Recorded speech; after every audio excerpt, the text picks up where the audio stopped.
Czar is an informal title for certain high-level officials in the United States and the United Kingdom. Political czars can run or organize governmental departments, and may devote their expertise to a single area of work. The czars have various official titles which may include the terms advisor, director, administrator, or diplomatic envoy, but such titles are often quite long or awkward-sounding. In the United States, czars are generally executive branch officials appointed by the president either with Senate approval or without it. Some appointees outside the executive branch are called czars as well. Specific instances of the term are often a media creation. In the United Kingdom, the term czar is more loosely used to refer to high-profile appointments who devote the skills to one particular area. United States.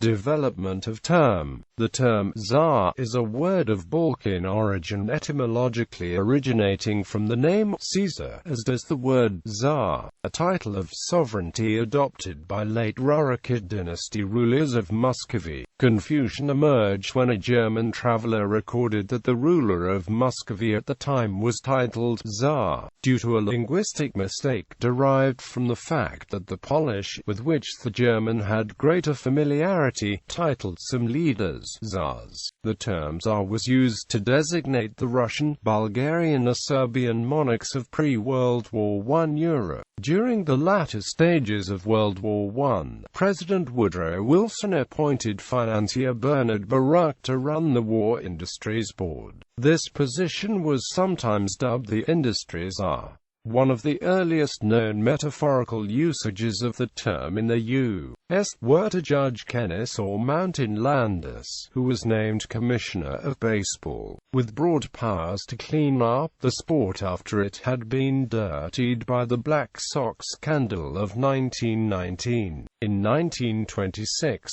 a New York City Chamber of Commerce named what the New York Times termed a czar to clean up the milk delivery industry. In the United States, the term czar has been used by the media to refer to appointed executive branch officials since at least the 1930s and then the 1940s under President Franklin D. Roosevelt. In 1942, The Washington Post reported on the executive orders creating new czars to control various aspects of our wartime economy. Positions were created for a transportation czar, a manpower czar, a production czar, a shipping czar, and a synthetic rubber czar, all to solve difficult problems in coordinating the resources necessary to fight World War II. Not only did the administration of President Roosevelt advocate their creation, in December 1944, Republicans in Congress advocated that a food czar position be created that would have almost unlimited control over food pricing and distribution. Certain of Roosevelt's cabinet secretaries were called czars, despite having been duly confirmed by the Senate, at the point that the powers were increased by statute. Since then, a number of ad hoc temporary as well as permanent United States executive branch positions have been established that have been referred to in this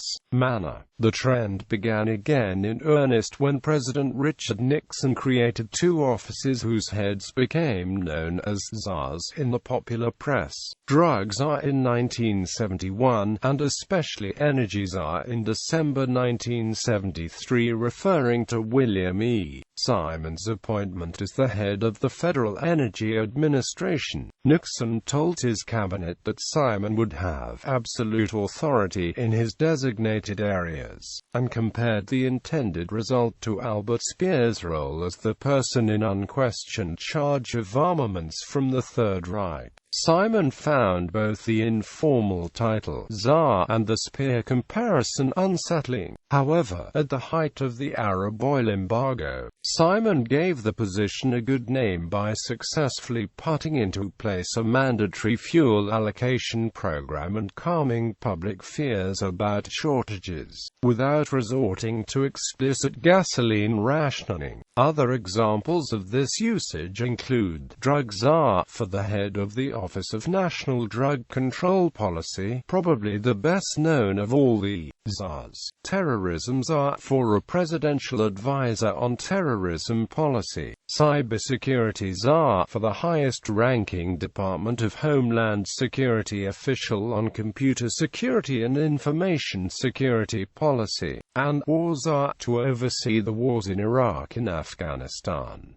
In 2005, the U.S. Government Accountability Office issued an opinion regarding the use of the term drug czar in prepackaged news stories that had been released by the Office of National Drug Control Policy during fiscal years 2002, 2003, and 2004.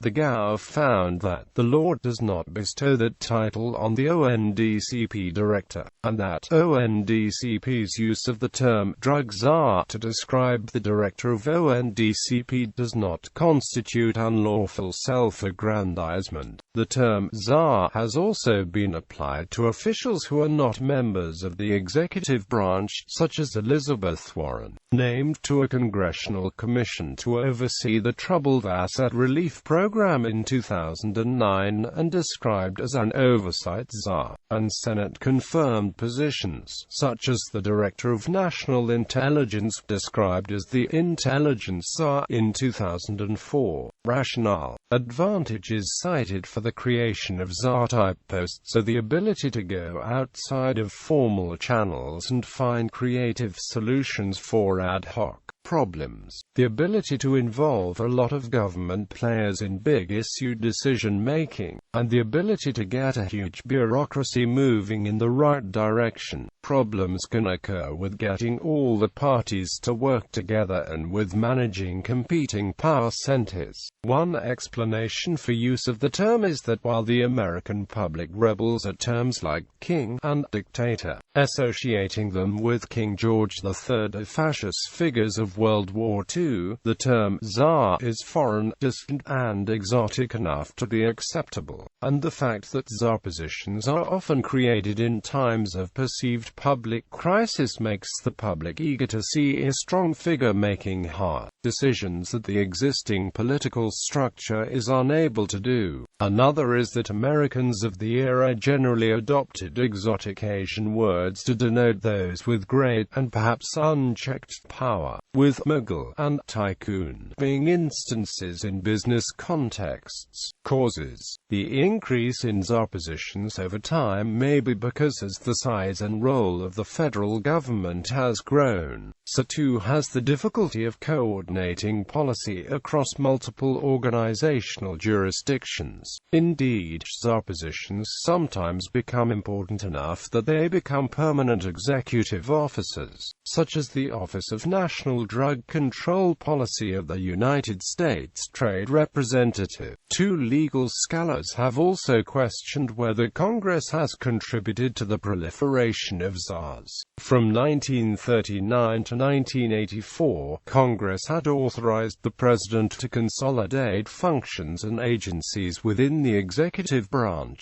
pursuant to the Reorganization Act, which minimized the President's administrative burden of trying to coordinate disparate functions operating under equally disparate authorities. The Congress allowed this authority to expire at the end of President Reagan's first term, leading these scholars to conclude, absent reorganization authority, what was a president to do? The president cannot personally coordinate all disparate functions and agencies in the massive federal government. Yet, if a policy fails because of poor coordination, the president is held to account. So it is no coincidence that as the complexity of government machinery has grown, presidents have responded by increasing the number of assistants or czars to help with the management and coordination of the executive branch. Criticism. The appointment of czars serving the executive branch has been a source of controversy through the years. As early as 1942, an editorial cartoon depicted Czar of Prices,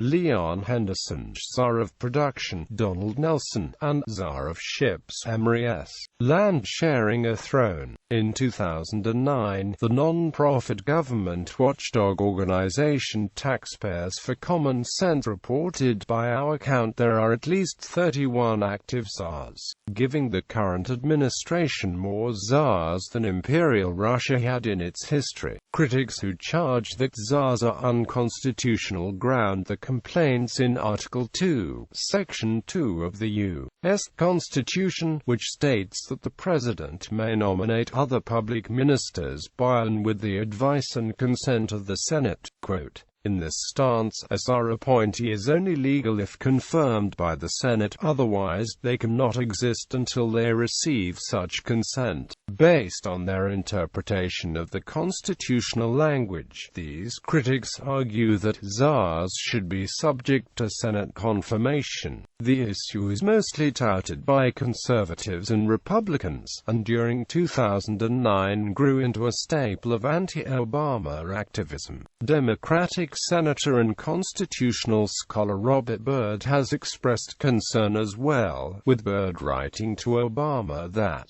the rapid and easy accumulation of power by White House staff can threaten the constitutional system of checks and balances. At the worst, White House staff have taken direction and control of programmatic areas that are the statutory responsibility of Senate-confirmed officials. Democratic Senators Russ Feingold and Dianne Feinstein both questioned whether there was adequate Senate oversight of czar-driven activities. The Republican members of Congress allege that climate czar Carol Browner's access to the president had usurped power from other agencies. By September 2009, Representative Jack Kingston found 100 co-sponsors for a proposed Czar Accountability and Reform Act of 2009, which sought to prohibit taxpayer-paid salaries to any task force, council, or similar office which is established by or at the direction of the president and headed by an individual who has been inappropriately appointed to such position, without the advice and consent of the Senate. Quote, the Obama administration largely downplayed the concerns, saying that he was doing just what many previous presidents had done. A White House spokesperson said, the term czar is largely a media creation to make jobs that have existed under multiple administrations sound more exciting. Every president since Nixon has hired smart and qualified people to coordinate between agencies and the White House. At October 2009 hearings before the United States Senate Judiciary Subcommittee on the Constitution, constitutional experts asserted that there was nothing wrong with presidents appointing independent advisers, as long as their authority was exerted in practical, not legal, terms. These experts said that the precedent for czar-like positions had been established with the Franklin D. Roosevelt administration. Meanwhile, following the September 2009 resignation of Green Jobs czar Van Jones for statements made prior to assuming his position, radio and television commentator Glenn Beck targeted several additional czars for increased scrutiny by his audience. The Jones case illustrated that czars for non-confirmation positions may not get as much vetting before being named as one whom an administration knows will have to face the Senate. However, the position itself may have not been that important. Brookings Institution fellow Stephen Hess described Jones as a third-tier advisor reporting to a powerless committee. The historical term itself has come under criticism. In 2009, U.S. Representative Paul Brown said, "We do not need and should not have czars. The last time I checked, only pre-communist Russia had czars, and we are certainly not Russia." Prior to resigning, Van Jones himself rejected use of the term, preferring instead green jobs handyman. Indeed, the Obama administration as a whole tended to prefer not to use the czar term. One Office of Management and Budget veteran said, "I'm not fond of the term czar. It's a name with pejorative connotations hung on these people who are coordinators, facilitators, catalysts. much ado about very little, appointing individuals to serve as the focal point on some issues of presidential interest is a tested and very effective way of dealing with such challenges. Resistance to the term has itself a long history. The Interstate Commerce Commissioner during the Franklin D. Roosevelt administration, Joseph B. Eastman, declared he was not a Federal Railroad czar upon being appointed transportation coordinator. The need for czars itself brings a critique. Steve Forbes has said, "It underscores the inefficiency of government that you keep having people hoping that maybe they will get something done that the massive government bureaucracy cannot. With many czars, the challenge of managing them grows," such as was lampooned by the Washington Post's 1942 remark after enumerating recent appointments that, so far as we can determine, the galaxy of czars is now complete, unless the president should decide to appoint a czar over the czars. The position continued to be a subject of criticism, and in April 2011, as part of the 2011 federal spending agreement that averted a government shutdown, 4 czar positions were indeed eliminated. Effectiveness scholars have said that it is not possible to make a universal judgment on the effectiveness of czars. The great strength of czars, the loyalty to the president and lack of other bureaucratic constituencies, can also be a cause of the weakness. While they have direct access to the president, they lack operational authority over governmental agencies and often have little or no budget line. As head of the Office of Homeland Security during the George W. Bush administration, Tom Ridge found that these reasons significantly limited his ability to influence policy. As drug czar, William Bennett also noticed that the lack of direct authority, inability to dispense grants, and relative small staff was a potentially debilitating institutional weakness that he needed to overcome. It is important for czars to have staff they have confidence in. When originally naming an energy czar, President Nixon suggested that William E. Simon get staff assigned to him from all of the agencies involved in energy policy. Simon rejected this approach, knowing that those agencies would unload the civil service deadwood onto him. Instead, Simon insisted that he also retain his existing position of Deputy Secretary of the Treasury and the staff that he had trust in. The symbolism associated with his opposition be created in a perceived emergency can sometimes be effective in and of itself. During the Y2K run-up, John Koskinen of the President's Council on Year 2000 Conversion could force agencies behind in preparation to defend themselves before the White House and cabinet agencies. Bennett found in the drug czar position that President George H.W. Bush made extraordinary efforts to demonstrate that Bennett had his support, so much so that Bennett fared better bureaucratically than if he had held a regular cabinet position. Bennett also found that the czar slot lent itself towards taking a bully pulpit approach. In general, the kind of strong authority that the czar position conveys is usually difficult to actually assemble in American political life. Instead, the number of bureaucratic organizations engaged in factional disputes and battling for limited resources is just increased by adding the czar position. If a czar actually is strong and effective, then opposition to him arises from the governmental bodies which are losing power, and civil libertarians will often publicly object as well. United Kingdom. In the United Kingdom, the term is more loosely used to refer to high-profile appointments who devote the skills to one particular area. The term was widely used in the British media to refer to the appointment of Alan Sugar to the newly created post of Enterprise Champion, which was dubbed Enterprise Czar by many news agencies. The nature of the appointment, and the usage of the term Czar, did receive criticism however, with columnist Tracy Corrigan in the Daily Telegraph suggesting it set as a precedent for the English model Jordan to be made the women's issues Tsarina, with conservative life peer Lord Hunt suggesting he could already be a fallen Tsar.